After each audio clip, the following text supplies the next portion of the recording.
Hello there, welcome to the Kessel Runway show.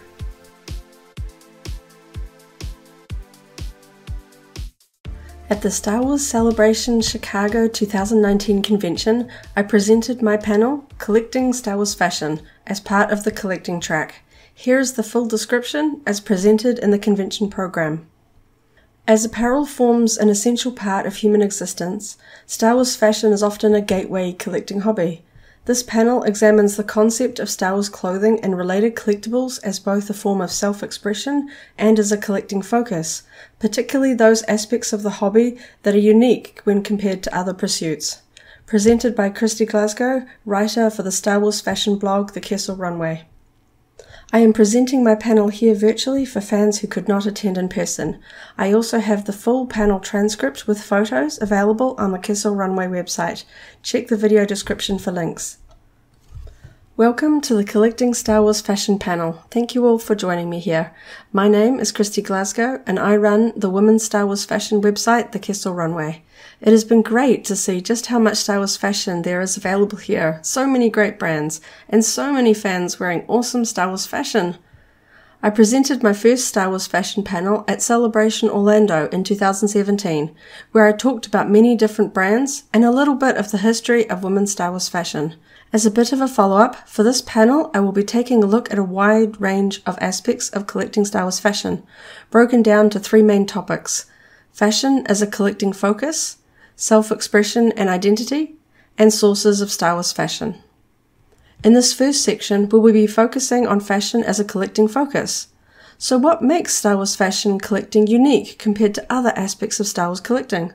I'll also talk about the decisions between collecting versus wearing, the storage of fashion items as wearable items that are both in use and also collectibles, and we'll touch on modifying and upcycling, and where the line is drawn between customizing for use and damaging a collectible. And lastly, sentimental fashion items and how we can include our love of Star Wars in some important events in our lives. I have been a Star Wars collector for many years, and slowly refined my focus towards female Star Wars character collectibles. It took me quite a few years to fully realize that I was also actually collecting Star Wars fashion. This was partly because there was a lack of Star Wars fashion available locally, so I had to hunt online to find women's Star Wars apparel and accessories, and there was much less available locally than there is now. I decided to keep track of my finds and purchases, and that led to the start of my website, The Kessel Runway. So what makes fashion different to other Star Wars collectibles? There is a wide variety available now, but the very nature of fashion items is that they perform a function. Some examples here are Princess Leia and Jaina Solo collectibles from Funko and Kudabukiya, beside handbags by Heroes and Villains and Loungefly with similar costume-themed designs. The collectibles are easy to store and collect, as they will sit on the shelf and remain mostly untouched. We all know how to keep collectibles safe and out of sunlight, but how do you protect items that are designed to be worn, used, and taken outside on a daily basis? Here are a couple of examples of different fashion items with an added level of complexity to deal with in terms of use versus collectability. Last year, Her Universe released a Star Wars makeup collection, which included lip gloss, an eyeshadow palette, and makeup brushes. The brushes can be used without using them up. You just need to keep them clean and cared for, and they should last well enough. But the makeup, on the other hand, will get used up and will, in essence, no longer exist once finished. As you can see, I'm yet to use them. The same goes for other Star Wars makeup collections, notably those by CoverGirl and Cargo Cosmetics, and a range of other cosmetic items like the temporary tattoos by Love and Madness and the Star Wars nail art by Jamberry. These are items I would love to be able to use every day as part of my regular makeup routine. But for me personally, these were hard to find and I had to import them from overseas, meaning I have only a very limited supply that would run out very quickly if I used them every day. I've also collected Star Wars perfumes made by several different companies, which are themed to female Star Wars characters including Rey, Queen Amidala, and Princess Leia. I have worn these perfumes once each, but I'm hesitant to use them more, knowing that each use is using them up. While the bottles themselves are beautiful and will be fine displayed on a shelf while empty, and even though I may never wear them again, I still like knowing they're there rather than empty, and that I can no longer enjoy the scent, and they are all beautiful perfumes. I actually spotted the Leia perfume at the Toy Chamber booth here at the convention. Check them out at booth 5221. I know it may seem counterintuitive to buy makeup and perfume and not use them, but for me, these are limited collectibles that are part of the wider range of Star Wars fashion that won't be made again, and so I have chosen to keep them as collectibles rather than for everyday use. But that's just me. As some of you may know, Star Wars jewelry is amongst the very first Star Wars merchandise to be made dating back to 1977. Jewelry is designed to be worn, and I have tried to collect as much vintage jewelry as I can. Some of the items, like the Empire Strikes Back range of necklaces, are easy to remove from their blue boxes. You simply lift off the clear window and take the necklace off the backing card, and you can easily put the necklace back in its box and return it to its original packaged condition. Some items you can't, however. You have to choose between keeping it as an original vintage carded item or permanently removing it from its packaging. For example, here is a Wicket necklace on a backing card from 1983. The bubble is lifting slightly, the card has bends and a tear on the front, and I purchased this on eBay for $1. The purchase price reflects that this isn't a particularly rare or sought-after item, especially considering its condition, so this is a good example of a situation where it's up to fans to decide if they would keep the item carded as a collectible, considering it's a vintage item, or would they remove the item and wear it. Does it have more value to you as a sealed collectible, or a jewelry item you can wear and love? Tricky decisions. I don't really have something clever to add about these two items. I just wanted an excuse to include them, as their quirky nature has always made me smile. These licensed items were released in 1983 for Return of the Jedi, a salacious crumb necklace and knitted Star Wars leg warmers. The leg warmers aren't exactly in my everyday wardrobe, but I do like to wear the salacious crumb necklace from time to time. Some fun examples of just how varied Star Wars fashion has been over the years. Here are some examples of some of the packaging of Star Wars fashion items I have. On the left, these are just some of my Star Wars jewelry boxes. I know these are not vintage items, but they're still Star Wars items, and as such, I have not been able to get rid of them. The jewelry is easy to put back into each box, so in some ways it feels like it's part of the collectible nature of the item. Shoe boxes in particular can be tricky. Here are two of mine. A tidy and pristine Pozu box, compared to my recent Inkkas box, which unfortunately got quite crumpled in the mail. Shoes are one item that are quite frequently kept with their boxes, even if they are not collectible. It's like buying an action figure to keep on its card only for it to arrive bent, and we're all familiar with those horror stories. Not that it affects the functions of the shoes in any way, but it's always sad to see such a well-designed Star Wars packaging get damaged. Perhaps I need to buy more Inkkas shoes. Who am I kidding? I know I will. They have such a great range. You can check them out here today at booth 2516. Many collectors will be aware of the damage that sunlight can do to plastic, but fabrics can also discolor over time. One of my most expensive Star Wars fashion items is the white-collared Darth Vader shirt by Preen by Thornton Brigazi. I have never been brave enough to wear this white shirt out, so it still has its tag attached. To avoid marks, I kept it in the box it arrived in, wrapped in its white tissue paper. As you may be able to see in the photo, the front printed fabric has turned a slight yellow shade, especially compared to the plain, unprinted fabric of the back, shoulders and collar. This shirt has barely been out of its box, but unfortunately it's changed a little with age, even before I had the chance to wear it. To be fair, I did buy this more of a collectible than an everyday wearable item, considering it was nearly US $500, but it is a shame to see that it's changed from its original condition, despite my best efforts. Another aspect of collecting Star Wars fashion is the delicate nature of fabric. Despite our best efforts, fabric will always remain susceptible to damage while wearing and sometimes while not even being worn. This Rey-inspired cape has a textured outer fabric and Velcro tabs. When worn open, the Velcro tabs easily snag the fabric, meaning, sadly, this item got snagged in my shopping bag at an event before I could even wear it. Granted, it is an inexpensive item, but nonetheless disappointing to see it damaged like this. If you've ever watched a documentary about fashion, they often show the extraordinary care and methods of storage and handling for designer garments, even if they're only a few years old. Fabric absorbs sweat and oils, and washing can further damage fabrics. It's a tricky balance. Because fashion has a function, we sometimes end up modifying items to better suit our needs. There are times where I find a necklace pendant I absolutely love, but with a chain style or length that doesn't really suit me. Thankfully, jewelry links are usually easy to open to remove a pendant from its original chain and reattach it to a necklace of a different style. Here are 2 examples from my own collection, which I took off necklaces with very long chains and reattached the pendants to a circular wire-style necklace. On some occasions, I have also found pendants that I thought would make for very good earrings, like this lightsaber pendant from a necklace by Loungefly. While the necklace was on sale, I purchased 2 additional necklaces and carefully removed the lightsaber pendant and hung them on earring hooks to create a matching set. Thankfully, you can edit jewelry in this manner and still be able to revert it back to its original state. These vintage C-3PO dangle earrings originally came on clip-on earring backs, which were more common in the 1970s. Carefully opening the jewelry ring attachments, I was able to attach the dangle part to modern pierced ear hooks so that I can wear these beautiful sculpted earrings. In fact, I wore these at a previous celebration convention to meet Anthony Daniels. He noticed them and we talked for a bit. It was a great little moment. Well, we can all edit jewelry easily, but altering garments on the other hand, that's not such a reversible process. Often I find a t-shirt or fabric print that I love, but it's not available in a woman's version.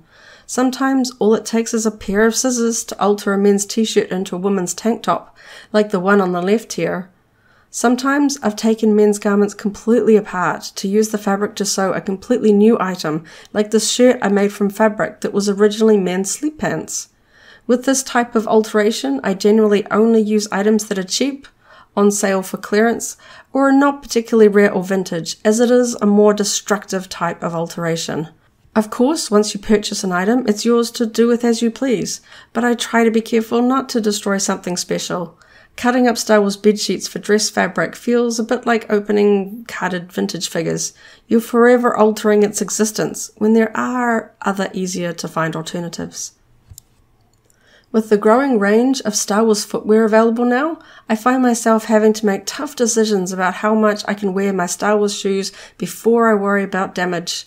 With regular shoes, I tend to wear them until they wear out, as I'm sure many of us do, but when it comes to Star Wars shoes, I've been rather hesitant to wear them as much as I'd like to. Examples here include Irregular Choice, Sperry, and Vans, which were all made in limited amounts, and so can't be easily or cheaply replaced. Sometimes I think I'll save them to wear at a Star Wars convention, but then I remember the huge amount of time we all spend on our feet at these events. It's something I struggle with. In fact, some designs from the Irregular Choice footwear collections have specific features that will be damaged, destroyed, or worn out with use.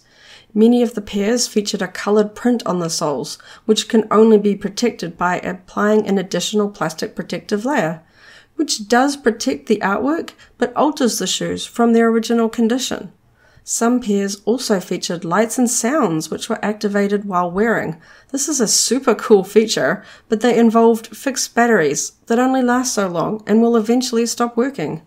Not that they don't look cool by themselves, but it's a little sad that this feature is essentially time limited. Many children's shoes include lights and sounds, but kids generally grow out of shoes, so it's not much of an issue, and they don't cost as much. The aspect of storing fashion has both positives and negatives. Every house already has places for storing clothes, like a chest of drawers or a wardrobe. As anyone who has a collection of action figures will know, finding space to store or display collectibles can be an issue. It's not uncommon to hear stories of collectors renovating their house to build more rooms for Star Wars displays. But with clothes, we generally already have a space, even in the smallest apartment.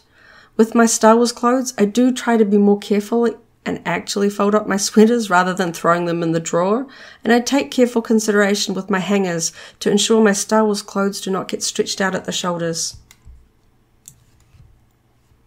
One of my favourite quotes from the movie The Devil Wears Prada is by the character Nigel talking about fashion. He says, "You live your life in it." Whether we think about it a lot or not, the clothes we wear often have sentimental value as they remind us of places and times when we wore them. There are many examples where we can use Star Wars fashion as a sentimental keepsake. Most obviously, Star Wars events and conventions like this one. Whether it's a souvenir bought from a place or a specific event, these items will always be special because of the memories associated with them, even if we didn't specifically wear them at the event.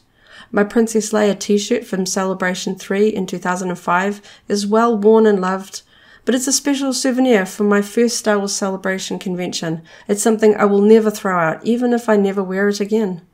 Life is full of examples when jewelry is used to convey meaning or connection with someone. Whether it's an engagement ring or a best friend's necklace set, there are many examples of Star Wars jewelry that can hold additional special meaning.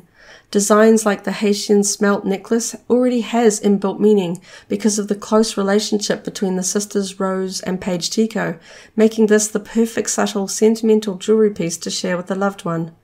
There are also many fun friends set necklaces celebrating friendship, in this case inspired by R2-D2 and C-3PO. At the higher end of the price range, K Jewelers also released a beautiful range of Star Wars jewelry with precious metals and stones, making the perfect gift for the special Star Wars fan in your life. There were many designs that would have made the perfect engagement ring. Sales One also has a fantastic range of Star Wars jewelry available. Check them out at booth 3219. I may have spent more than I should have there.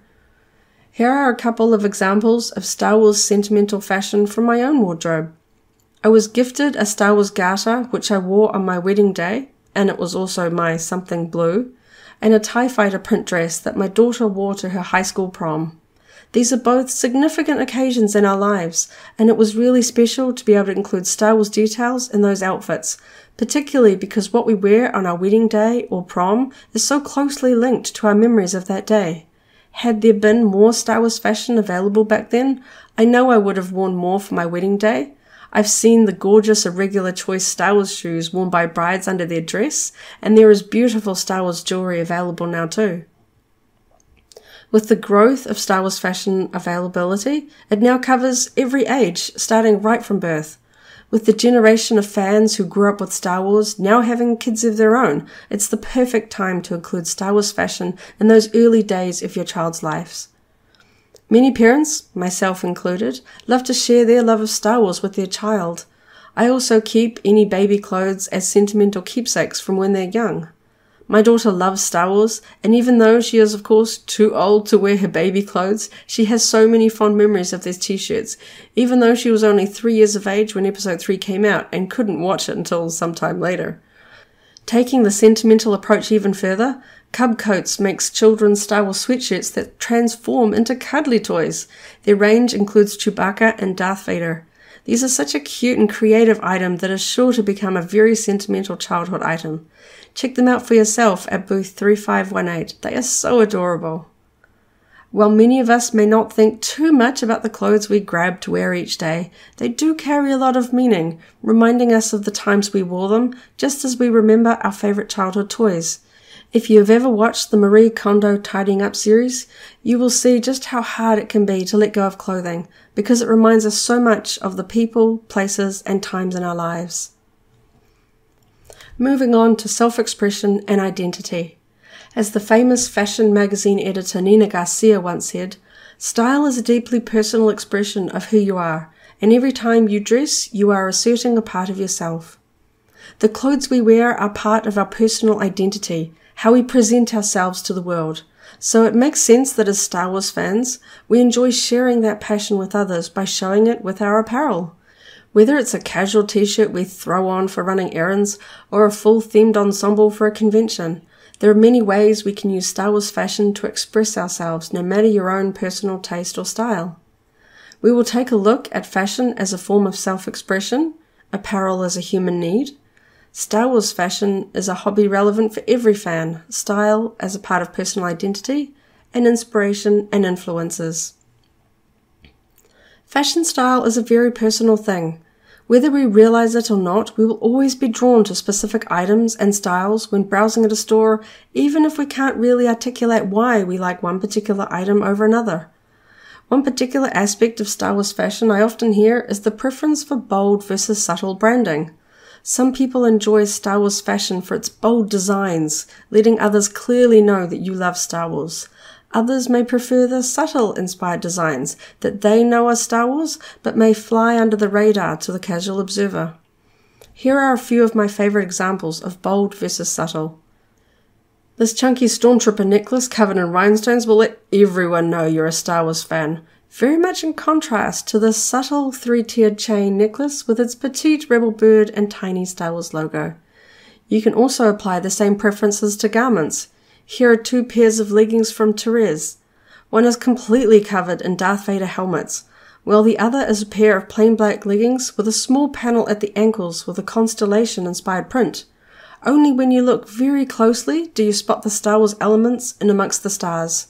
There is a small rebel bird and a BB-8 shaped constellation design. The Darth Vader leggings are an obvious Star Wars branded items, while the black constellation leggings are not nearly so overt. Beyond Star Wars branding, there is of course the strong component of personal style. Whether you wear dresses and have a softer feminine style, or if you wear dark colours and prefer a more rock and roll style, there are ways to include Star Wars in your wardrobe. Of course, you may be like me and enjoy having a wide range of styles in your wardrobe to suit your changing style. It's fun to mix it up sometimes. With the huge array of Star Wars fashion available now, there are endless ways to include Star Wars in your outfit. Whether it is a silk Darth Vader shirt to pair with a skirt and heels, or a casual Star Wars t-shirt with jeans and sneakers, there is so much to choose from. Star Wars fashion has grown so much beyond simple t-shirts, and I love variety. I can choose outfits to suit my personal style or just my day-to-day tastes. Style is so personal, there's no right or wrong way to celebrate Star Wars with your wardrobe. Sadly, I often hear the phrase, "You don't want to look like Star Wars threw up on you." Really? Who cares? If you love it, then wear it. Don't let anyone let you feel like you can't wear the Star Wars fashion you love. If you want to wear Star Wars logos on every part of your body with rhinestone decorations and glow-in-the-dark logos, then go for it. If you prefer the more subtle route with inspired designs that reference Star Wars characters and costumes only subtly, then that's awesome too. Don't let anyone make you feel bad for celebrating Star Wars the way you want to. Go out there and rock your look with pride, celebrating the films we all love. If you'd like to put together inspired outfits, then there are a few found items to include in your look for a subtle Star Wars touch. Most notably is the silver jewelry by Laponia, which Carrie Fisher wore as Princess Leia in the Yavin medal ceremony scenes of Episode 4. Due to demand, these vintage designs are once again available to buy direct, though, as large silver metal items, they are certainly at the higher end of the price range. For those of us on a budget, these geometric silver cuffs are often available on cheap websites like Wish for just a few dollars each, and they are exactly the same ones as worn by Emmeline Holdo in The Last Jedi. Speaking of budgets, Star Wars collecting is often seen as an expensive hobby, and it certainly can be. But if you're on a limited budget, it can be sometimes hard to justify buying collectibles. But fashion is a human need. We all require the basics, like at least socks and underwear. We already have a reason to buy these sorts of fundamental items. So why not make them Star Wars themed? In many instances, we can find Star Wars fashion at similar prices to regular items. So for me, the choice is always easy. I'll take the Star Wars ones.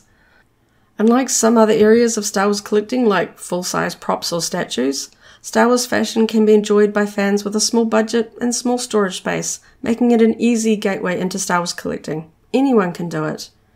Regardless of where you live, there is Star Wars fashion to suit the weather of your hometown. From summertime beachwear like swimwear and sunglasses, through to cold climates with clothing like knitted jumpers and thermal jackets, there is Star Wars fashion appropriate for all climates all year round. I particularly like Star Wars fashion for summer. It's the perfect opportunity to celebrate Star Wars while on vacation, and there is a growing range of swimwear options from brands like Black Milk Clothing and Mustard Brand. Vacations are just for you, and I love the freedom to wear as much Star Wars as I like while on holiday. Whether or not you can wear Star Wars fashion to work, whether you have to wear a uniform or a suit and tie, there is a variety of Star Wars accessories you can incorporate into your wardrobe, from the classics like socks and underwear that are hidden under your outfit, to subtle touches like jewelry, cufflinks and ties. These are all great ways to add your own personality to your work attire and to express yourself every day. One significant part of our personal identities are the communities we belong to. Within the wider Star Wars fan community, there are many clubs and groups representing many different aspects of the fandom. Perhaps some of the most well-known of these are the costuming groups like the Rebel Legion and the 501st Legion. As we have seen around the convention floor, when not in costume, many club members wear the club apparel and accessories as an identifier, showing their affiliation to the club and celebrating the role that that community has in their life. Even if you don't belong to a specific club, you belong to the family of Star Wars fans, and wearing Star Wars fashion shows you are a part of that community. I have seen so many people strike up conversations with others while waiting in line based on something they had on, like a t-shirt or a pin. It's an icebreaker, a commonality that helps us connect with other like-minded people, a way of showing who you are without having to speak. Personally, I am also a very big Star Wars video game fan, particularly of the MMO Star Wars The Old Republic, or aka SWTOR. As a daily player, SWTOR plays a big part of my love of Star Wars, and I celebrate that with my wardrobe. It's been a few years since SWTOR apparel was available to buy, but I tracked down many of their swag giveaway tees on eBay. I was very excited to be able to add a new tee to my collection with the SWTOR Cantina event here on Saturday night. As functional apparel, clothing has to suit not only our own personal tastes, but also the roles and tasks we have to perform every day. Whether you are a doctor or working out at the gym, there are ways to incorporate your love of Star Wars into the role attire for every situation. There are even Star Wars scrubs for hospital workers available on Amazon. I love that. For me, Star Wars is filled with positive messages, and one place I could always use a little more positive inspiration is, of course, in the gym. From Yoda's Jedi wisdom, do or do not, there is no try, to words of motivation about Rey. Wearing Star Wars apparel for my workouts, particularly ones with inspirational quotes, gives me the extra boost and motivation as if I am a Jedi in training. It works if you're on the dark side too.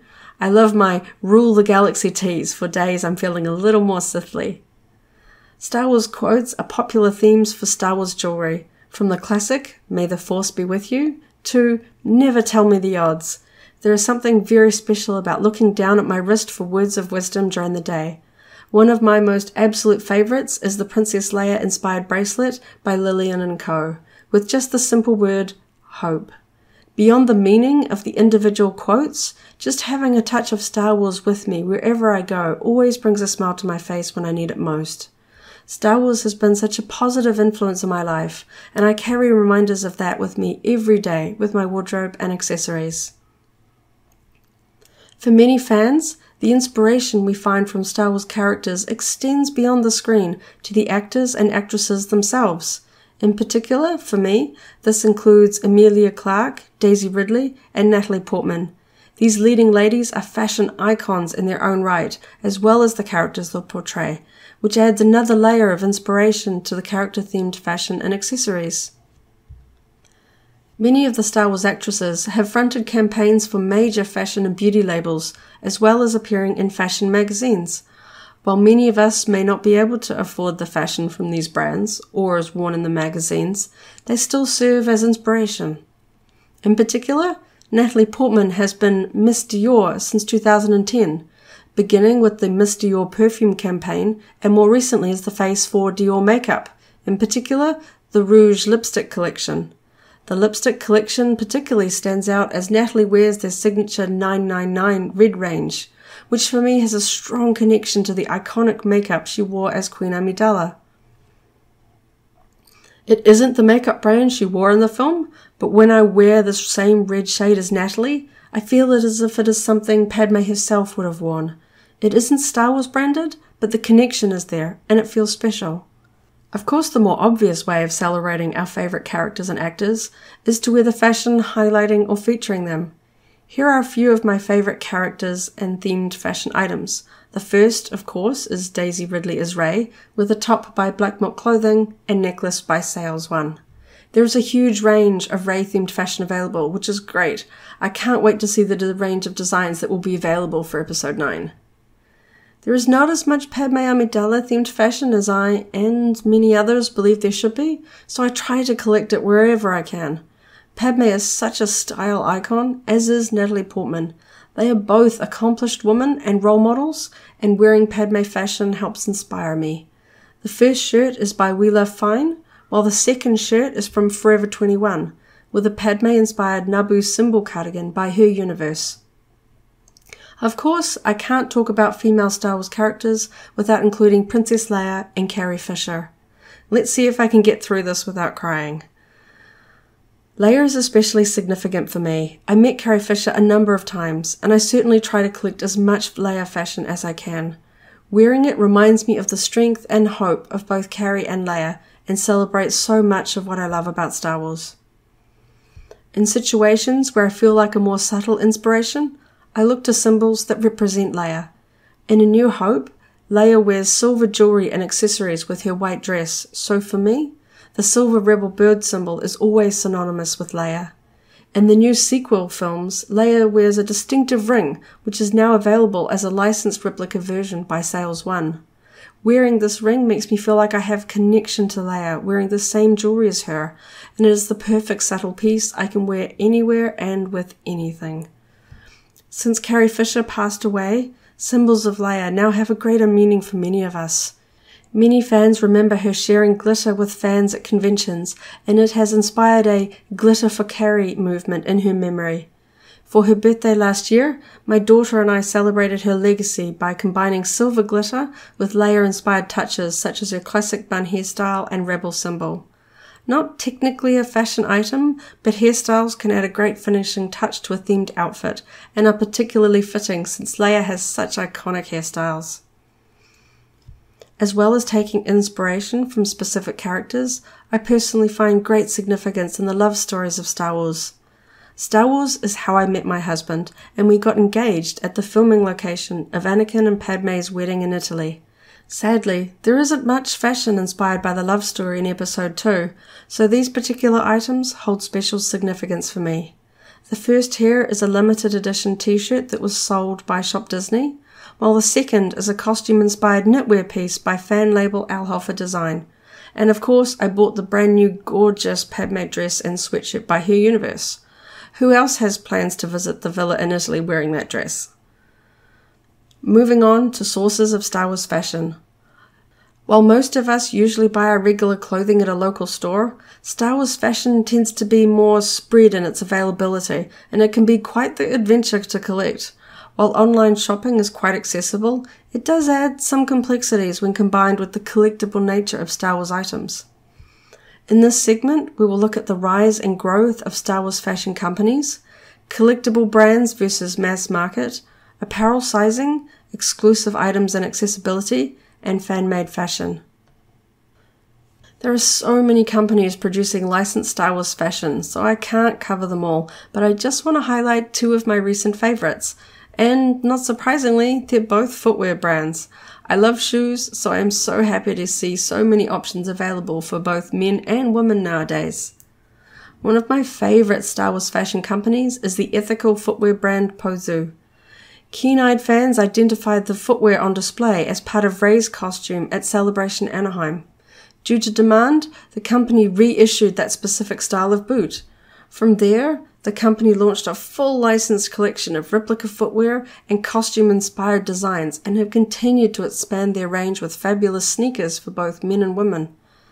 They are well known for their incredible comfort, which is great for when you want to wear your Star Wars shoes all day at a convention. Be sure to check them out at booth number 5315.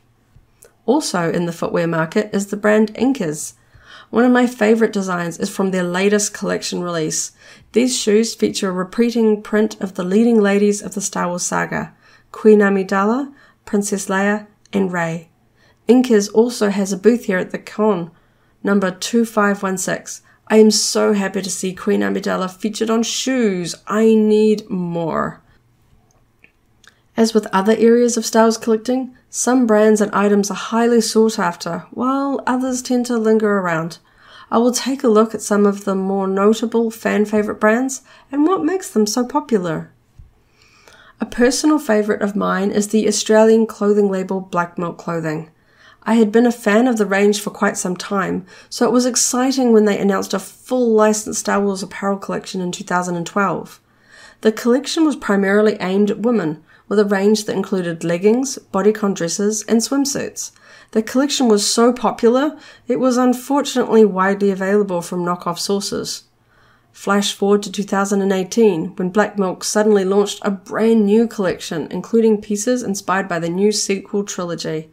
This time, the range included many unisex pieces and a wider range of garment styles and prints. By this point, Black Milk was so popular that the website crashed for over an hour upon launch, and Black Milk had to expand their quantities and ordering timeframes to cope with the demand. This type of frenzy buying has earned Black Milk fans the nickname Sharkies. Thankfully, I was able to get the pieces I wanted, and there are still a handful of designs left, which include the most popular ones. It's great to see a brand react to demand to help more fans get the pieces they want. UK-based footwear brand Irregular Choice also saw a frenzied release for their Star Wars footwear collections. This is another brand that I have long admired, so I knew I had to grab as many pairs as I could, but I personally didn't expect the popularity to be so high. The R2-D2 shoes from the first collection that you see on the left here sold out on the Irregular Choice website within 15 minutes. The collection included really unique elements, as do all Irregular Choice designs, like the sculpted character heels, light-up lightsaber heels, and some even play sounds when you walk. It was not surprising that since their first collection did so well, Irregular Choice created a second collection with a fresh take on some of the most popular designs from the first collection, like these R2-D2 heels on the right, with glitter elements and little X-wings. I couldn't help myself. Of course I bought both. Like all areas of Star Wars collecting, sometimes it can be hard to discern what fashion items will sell out quickly and what will linger on store shelves. A lot of apparel uses artwork from the same database as other brands, which means it can come down to the fan following of the brand itself that determines how popular the designs will be. Here are two of my favorite tees from Cotton On. The Leia one in particular was a favorite, but it was available for quite some time. One particular collection that I thought didn't get enough attention was the fabulous Episode 8 The Last Jedi range by ASOS. In particular, the dresses with unique prints inspired by the glittering gold of Canto Bight and the black and white of the First Order. These are completely unique in both print and garment construction. In particular, the First Order dress has many frilled elements in a style rarely seen in Star Wars fashion. These dresses took over a year to sell out, and while ASOS is a major international brand, it's hard to say just how much stock was made for these items. It's just an interesting case that affordable designer looks like these didn't quite get the same fan attention as other brands. I think these two dresses are gorgeous, and I would love to see more designer-inspired garments like these. Buying Star Wars collectibles, many of us know the panic of trying to buy online quickly before an item sells out. But Star Wars fashion has the added complexity of sizing. Most often, the collectible and highly desirable items are launched online, which means fans don't get the chance to try on before buying, and especially with popular brands, some sizes sell out more quickly than others. Some brands will make an equal amount of each size, while others will scale the size and quantities to match with the most popular sizes. Both approaches have their advantages and disadvantages depending on whether you fall in the most common size range or in the high or low ranges. It can be frustrating not wearing a common size and finding that yours is the first one to sell out. Do you buy a slightly different size, or do you miss out? These are dilemmas quite unique to Star Wars fashion collecting that you typically don't need to worry for in such hobbies as action figure collecting. Sadly, sometimes designs are not made in a full size range, so there are fans that just can't buy it at all. I really think Star Wars fashion should be all-inclusive. As we all will know, garment sizes can vary within brands and between different brands. For example, here are two women's t-shirts, one by Rockin' Republic and the other by Her Universe. The dark blue Rockin' Republic shirt is an extra small, while the Her Universe red shirt is a size medium. These are both women's garments, though Her Universe does tend to use junior sizings, which is a slightly smaller fit than standard women's size. This variance can make buying online tricky, especially when it comes to popular designs that sell out quickly. Personally, I know I have often bought 2 different sizes of a particular item that I really didn't want to miss out on, knowing that by the time I got it in the mail, it would be sold out and I couldn't return it for a different size if I needed to. And of course, everybody is different and everyone has different preferences for fit. Most websites will have a sizing chart, but my personal favorite is when brands list the actual garment measurements so you can decide on the right fit for you based on your preference. We are all familiar with the concept of limited edition Star Wars collectibles, but that can take on a different meaning when it comes to fashion. For some items like handbags, the edition size is the complete range, like this Loungefly R2 R9 handbag. It had an edition size of 600, meaning that if you wanted to buy it, there were 600 chances. On the other hand, compare that to Star Wars garments, where edition sizes can take on a very different meaning. The edition size is the total number of items made, but really, for each fan, the edition size is much less because it is divided by the available garment sizes, and it's not always advertised how many of each size are included in that total. Say a jacket has a limited edition of 1,000 pieces, but the jacket comes in 5 sizes. So that means the functional edition size for each fan is only 200, because they would generally only buy their own size. And that's suddenly a lot less. There are also other added complexities to limited editions and sizings. For edition, the Vans footwear range is unisex, which means that for women like myself with smaller feet, it can be hard to find pairs in my size.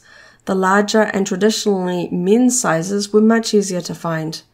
The fantastic Adidas Star Wars collection included a Princess Leia sneaker, but at the time there was only one pop-up Adidas store in my country, which wasn't in my city, and they didn't sell online at the time. So a friend in Australia was able to pick up a pair at their local store and send them to me. For that store, they only had 1 pair in each size, so I was very thankful that my size wasn't already gone. We are familiar with convention exclusives, but some companies also sell convention variants. For example, Loungefly have released variations of some of their most popular bag designs at San Diego Comic-Con. The pink Stormtrooper clutch is a variant of their standard white version, and the pink version didn't actually sell out at the convention. They still had stock left over afterwards. After that event, Loungefly's popularity grew immensely, so by the next Comic-Con, their exclusives sold out very quickly. The Loungefly Rey-inspired backpack came with a pin and Rey goggles headband. At first, it appeared as if this backpack was exclusive to Comic-Con, and fans were upset that it sold out so fast. As it turned out, it was just a variant. Both the bag and the headband were available from stockists individually, so in the end it was only the pin that was truly a convention exclusive. I myself got caught up in the frenzy to get this bag, and thankfully a friend was able to get one for me as I was unable to attend. It can be funny how just a simple change or the word exclusive can make us want something more. One particular convention exclusive item that I quite like is Star Wars jewelry. It's small, so it's easy to carry around all day, and packs well into your suitcase for the flight home. Unlike t-shirts that often have a large date and branding on the front commemorating the event, which is fine of course, jewelry tends to be more everyday wearable. For example, these necklaces from Celebration Anaheim and D23 Expo in 2015 have the convention information on the back. There are some neat Celebration exclusive Star Wars Kyber crystal necklaces here today at the Sales One booth, number 3219. I personally picked up the Yoda necklace. These don't even have any event branding, but it's still a great souvenir that I can wear anywhere. With so many amazing characters in Star Wars, we often find that some of our favourites aren't featured on apparel as often as we would like. This is often where fan-made fashion rises up to fill a gap in the market. Padme Amidala in particular is often left out, so I'm so happy to see a growing range of items inspired by her gorgeous costumes. These unique designs are made by Fashions for Fans and Elhofer Design. Of course, her universe has released some beautiful Padme items at this convention, but she still doesn't quite get as much recognition, especially compared to Leia and Rey. Personally, I try to collect as much Padme fashion as I can find, so I hope licensed companies will make more. In the meantime, I'll be celebrating her with my fan-made fashion. Costume-inspired designs are where fan-made fashion really shines, not using logos or copyrighted imagery, but still celebrating a fantastic range of costumes and characters. From fashionable characters like the First Order spy Basin Natal to classic favourites like Han Solo. There are so many great designers and clever fans creating Star Wars-inspired fashion that it is often the fans that come up with classic designs first before the licensed companies do, like these Corellian Bloodstripe leggings by Gold Bubble Clothing. Clearly, they're filling a gap in the market. With the easy access to custom metal and enamel accessories, the range of Star Wars pins and jewelry has exploded. I really enjoy seeing all the creative and fun designs available now, and pins are so highly addictive. I think most of us would have picked up a pin or two this weekend. I know I wish I could have bought more. Places like Instagram and Etsy are great places to find new fan-made pin and accessory designers, like these pieces from Lantern Pins and Utini Bikini. Here are just a couple of personal projects where I created necklaces that I couldn't buy at the time. Funnily enough, I finished my slideshow 2 weeks ago, just before the new Japor snippet necklace was revealed, which of course was my very first purchase here at the convention. I just had to have it. It's so beautiful. Check it out for yourself at the Toy NK booths around the exhibit hall. It's a little sad it took 20 years for there to be a licensed version of this iconic necklace from episode 1, but I'm so happy it's finally available. One of the other significant jewelry items in the Star Wars movies is Jyn Erso's Kyber crystal necklace. Kay Jewelers made 2 beautiful inspired versions which used gold and diamonds, so these were unfortunately out of my budget, but I had fun making an inspired jewelry version for myself for just a few dollars. While obviously the collector in me will always buy Star Wars licensed fashion items, it can add a special personal touch to an outfit to include something unique that you personally made. So what happens when you find something you love, but it's sold out? Well, we often turn to eBay and resellers for a second chance. Second-hand clothing tends to be quite a different market to other Star Wars collectibles, as clothing is often worn and used before being resold. Some items, like the Darth Vader sweatshirt by Preen, had quite a high price tag, so it's more common to see these higher ticket items being resold because of their designer nature. They still retain a good value on the secondary market. Sadly, it can be a little harder to find more everyday items like t-shirts. This particular Kessel Run top by Her Universe was sold at Kohl's, and as an international fan, I couldn't buy this t-shirt directly. So I was really happy to be able to find it on eBay, new with tags. Even if you think a t-shirt is cheap or common, there is probably someone out there hunting for it. So please, sell them on as you would any other Star Wars collectible. I know I have my own wish list of items that I missed out on that I'm always hoping will show up on eBay someday. And I'm always getting emails from fans via my website trying to track down specific items. Especially with Star Wars apparel, it can be quite the long wait hoping the item shows up someday, and in the size you need. So, whatever your personal style or approach to Star Wars collecting, whether you're a young new fan or you've been a fan since 1977, there is Star Wars fashion for you. Celebrate the films we all love by wearing your Star Wars apparel with pride, and always rock your Star Wars style your way. Whether you take Star Wars fashion collecting seriously as a hobby, or just an excuse to treat yourself to a few more t-shirts, handbags or shoes, it's all fun. It's such a versatile area of Star Wars collecting, and one I hope you all enjoy. Thank you all for watching. Be sure to visit thekesselrunway.com for more of my Star Wars adventures, and may the Force be with you. If you enjoyed this video, go ahead and give it a like. Check out our other videos, and subscribe for alerts about new uploads. Thanks for watching, and may the Force be with you.